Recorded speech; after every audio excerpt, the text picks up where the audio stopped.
Halo semuanya, sama-sama yuk kita mau siapkan hati, kita mau saat teduh. Bawa Alkitabnya juga ya, jangan lupa kita juga mau baca firman hari ini. Siap ya? Yuk sama-sama kita tutup mata kita doa. Tuhan, kami rindu Tuhan, kami rindu untuk selalu berjumpa dengan pribadi Tuhan saat kami saat teduh. Tuhan jumpai kami ya, jumpai setiap hati ya Tuhan, kami rindu Tuhan. Terima kasih Tuhan Yesus. We love you Jesus. Rindu selalu dekat denganmu, Tuhan Yesus sahabatku.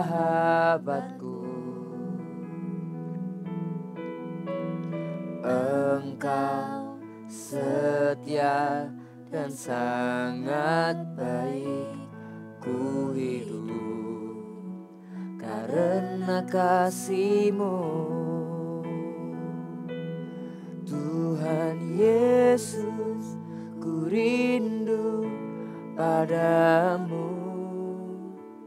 Setiap hari ingin bersamamu. Tuhan Yesus, kerinduan hatiku menjadi seperti-Mu, senangkan hati-Mu. Jadikan ini sebagai doa kita bersama ya. Katakan, rindu selalu dekat denganmu, Tuhan Yesus sahabatku. Kau setia Tuhan, Engkau setia dan sangat baik, ku hidup karena kasih-Mu. Tuhan Yesus, ku rindu padamu. Setiap hari ingin bersamamu. Tuhan Yesus, kerinduan hatiku menjadi seperti-Mu, senangkan hati-Mu. Tuhan Yesus, ku rindu padamu. Setiap hari ingin bersamamu. Tuhan Yesus, kerinduan hatiku menjadi seperti-Mu, senangkan hati-Mu. Tuhan Yesus, Tuhan Yesus, ku rindu padamu. Setiap hari ku ingin bersamamu. Tuhan Yesus, kerinduan hatiku menjadi seperti-Mu, senangkan hati-Mu. Menjadi seperti-Mu, senangkan hati-Mu. Menjadi seperti-Mu, senangkan hati-Mu.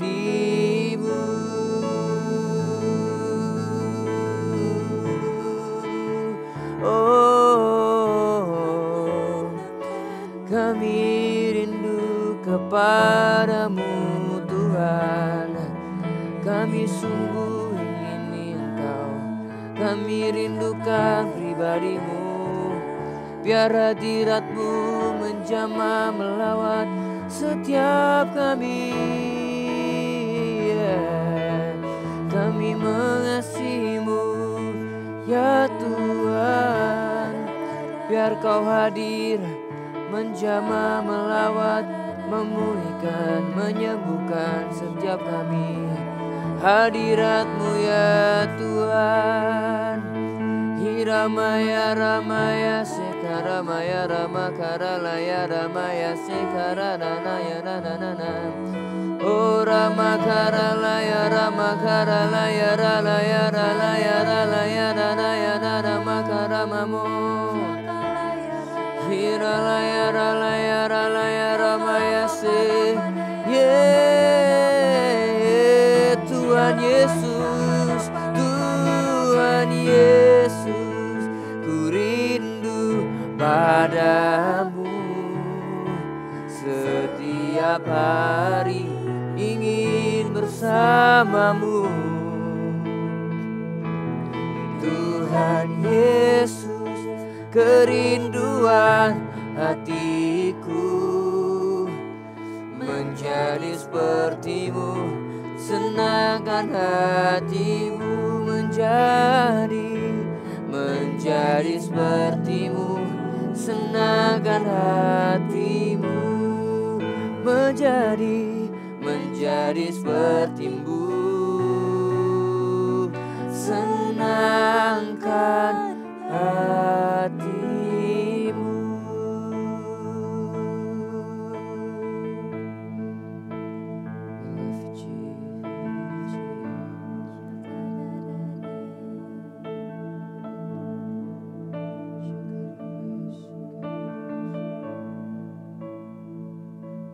Terima kasih Tuhan Yesus, ini kerinduan hati kami untuk bersekutu dengan-Mu Tuhan. Terangi mata hati kami, sebentar kami mau mendengarkan, kami mau membaca Tuhan firman-Mu, isi hati-Mu ya Bapa. Terangi Tuhan, beri kami pemahaman, beri kami hikmat Tuhan. Dan ubahkan hati kami menjadi seperti-Mu Yesus. Terima kasih Tuhan Yesus, kami mengucap syukur di dalam nama Tuhan Yesus, haleluya, amin. Yuk kita baca bacaan Alkitab kita hari ini, mulai di Yehezkiel pasal ke-20. Yehezkiel 20 ayat 1 sampai 12. Kita baca bergantian ya. Yehezkiel 20 ayat 1 sampai 12. Kasih dan hukuman Allah dalam sejarah Israel. Ayat yang pertama, pada tahun ke-7 dalam bulan yang kelima, pada tanggal 10 bulan itu, datanglah beberapa orang dari tua-tua Israel untuk meminta petunjuk daripada Tuhan dan duduk di hadapanku. Lalu datanglah firman Tuhan kepadaku, hai anak manusia, berbicaralah kepada tua-tua Israel dan katakanlah kepada mereka, beginilah firman Tuhan Allah, apakah kamu datang untuk meminta petunjuk daripadaku? Demi aku yang hidup, aku tidak mau kamu meminta petunjuk daripadaku. Demikianlah firman Tuhan Allah. Maukah engkau menghakimi mereka, hai anak manusia? Maukah engkau menghakimi mereka? Beritahukanlah kepada mereka perbuatan-perbuatan yang keji dari nenek moyang mereka. Dan katakanlah kepadanya, beginilah firman Tuhan Allah. Pada hari aku memilih Israel, aku bersumpah kepada keturunan kaum Yakub dan menyatakan diri kepada mereka di tanah Mesir. Aku bersumpah kepada mereka, akulah Tuhan Allahmu. Pada hari itu aku bersumpah kepada mereka untuk membawa mereka dari tanah Mesir ke tanah yang kupilih baginya, negeri yang berlimpah-limpah susu dan madunya, tanah yang permai di antara semua negeri. Dan aku berkata kepada mereka, biarlah setiap orang membuangkan dewa-dewanya yang menjijikan kemana ia selalu melihat, dan janganlah menajiskan dirimu dengan berhala-berhala Mesir, akulah Tuhan Allahmu. Tetapi mereka memberontak terhadap aku dan tidak mau mendengar kepadaku. Setiap orang tidak membuangkan dewa-dewanya yang menjijikan kemana ia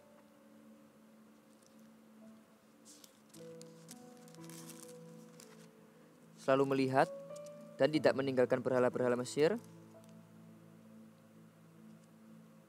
maka aku bermaksud hendak mencurahkan amarahku ke atas mereka untuk melampiaskan murkaku kepadanya di tengah-tengah tanah Mesir. Ayat 9, tetapi aku bertindak oleh karena namaku, supaya itu jangan dinajiskan di hadapan bangsa-bangsa di mana mereka berada. Di hadapan bangsa-bangsa itu aku menyatakan diri kepada mereka dalam hal aku membawa mereka keluar dari tanah Mesir. Aku membawa mereka keluar dari tanah Mesir dan menuntun mereka ke padang gurun. Di sana aku memberikan kepada mereka ketetapan-ketetapanku dan memberitahukan peraturan-peraturanku, dan manusia yang melakukannya akan hidup. Hari-hari Sabatku juga kuberikan kepada mereka menjadi peringatan di antara aku dan mereka, supaya mereka mengetahui bahwa akulah Tuhan yang menguduskan mereka.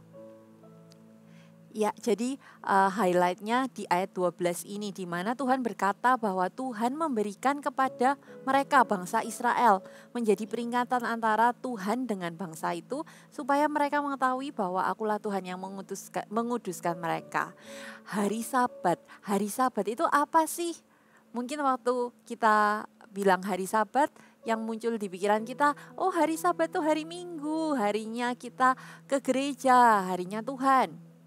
Nggak salah sih, tapi yuk kita belajar lebih jauh tentang hari Sabat. Apa sih hari Sabat itu?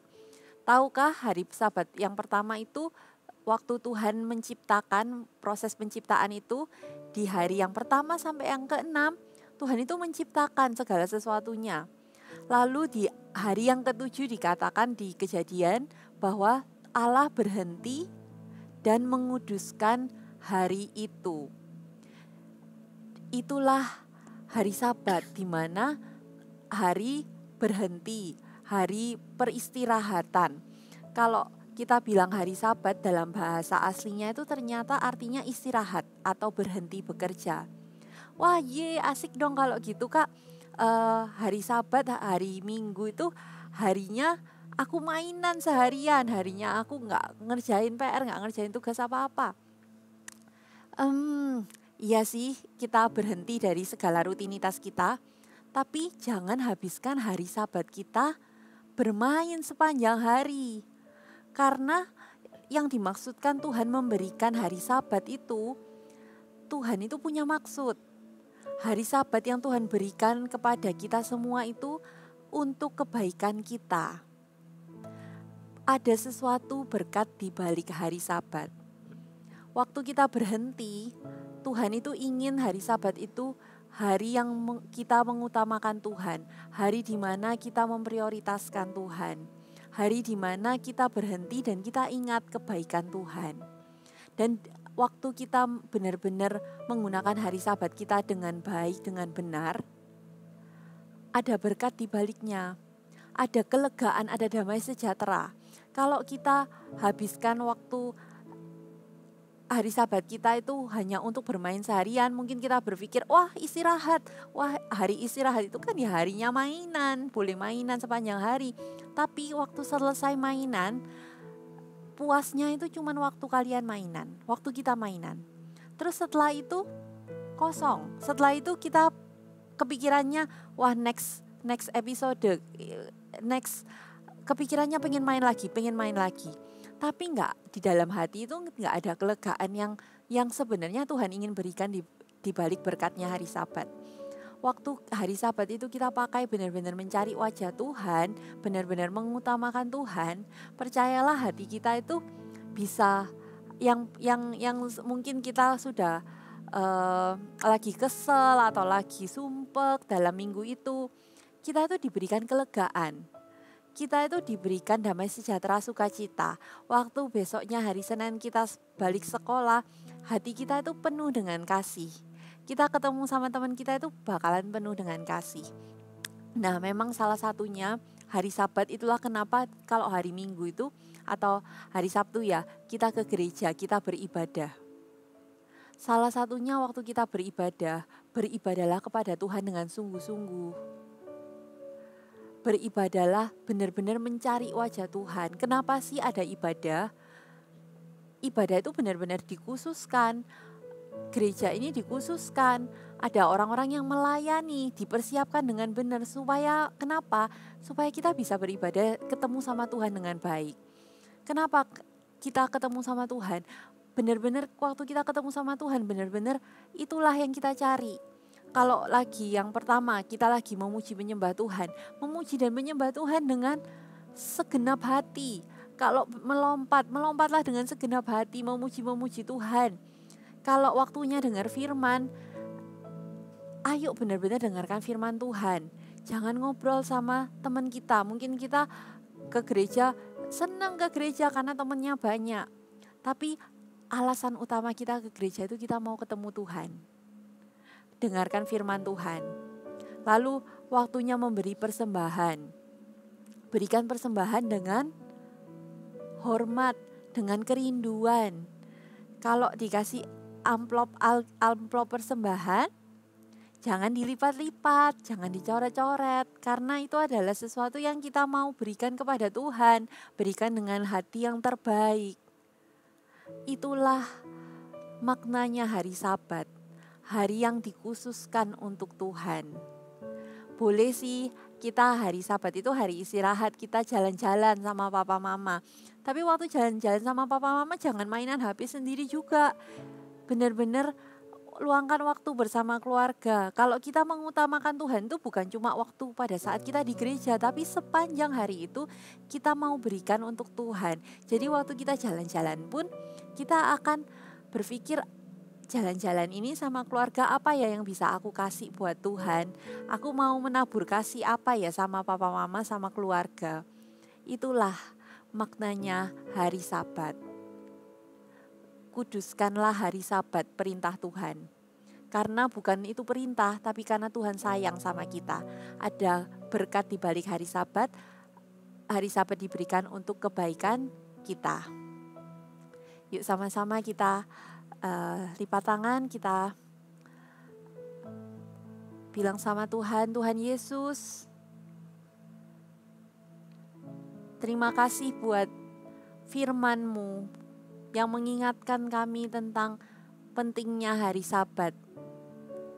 Hari istirahat, bukan hanya kami istirahat dari sekolah, dari PR-PR, tapi adalah hari di mana kami mencari wajah-Mu Tuhan. Kalau selama ini kami salah paham Tuhan, kami berpikir ya sudah hari Minggu ke gereja ya sudah selesai. Tapi mulai hari ini kami mau benar-benar kasih waktu yang terbaik pada saat hari Sabat. Kami mau beribadah dengan sungguh-sungguh. Kami mau mengkhususkan hari itu untuk Tuhan, bukan untuk diri kami sendiri, tapi untuk Engkau Tuhan. Terima kasih ya Tuhan Yesus. Biar penyertaan-Mu selalu menyertai kami di dalam nama Tuhan Yesus. Haleluya, amin. Amin. Ayo kita sama-sama prioritaskan, berkomitmen sama-sama. Setiap kali kita kasih waktu untuk Tuhan, seperti ke gereja, atau ikut CG, atau bahkan saat teduh seperti ini, atau waktu kalian saat teduh pribadi, sama-sama kasih waktu yang terbaik ya. Fokus dan berikan yang terbaik untuk Tuhan. Karena kita tahu, waktu kita berikan yang terbaik untuk Tuhan, di hari Sabat kita, Tuhan yang disenangkan, Tuhan yang dimuliakan. Sampai ketemu di saat teduh selanjutnya ya. God bless you. God bless you. Berikut adalah cara penggunaan aplikasi I Love My Bible. Masuk ke aplikasi GMS Church, di bagian Home akan muncul tampilan untuk aplikasi I Love My Bible. Klik pilihan bahasa jika Anda memiliki preferensi bahasa tertentu. Ada 2 pilihan bahasa yang disediakan, yaitu bahasa Indonesia atau bahasa Inggris. Pilih versi yang akan digunakan umum atau anak-anak. Untuk anak-anak ada 2 versi, yaitu Super Trooper untuk usia 3-9 tahun dan Voltage untuk usia 9-13 tahun. Klik pembacaan kitab mulai dari urutan kitab yang paling awal, yaitu kitab Kejadian. Pilih minggu pertama dan Anda dapat membaca sesuai urutan mulai dari pengetahuan tentang kitab, intro sebagai tema pengantar dalam 1 minggu, dan hari ke-1 sebagai menu pembacaan hari tersebut. Download template arah untuk Anda dapat membagikan ayat, rema, aplikasi, dan harapan yang Anda dapatkan dari pembacaan hari itu di media sosial. Jangan lupa centang checklist sebagai penanda bahwa Anda sudah menyelesaikan pembacaan kitab hari itu dan lanjutkan checklist sampai pembacaan selesai. I Love My Bible, baca Alkitab setiap hari.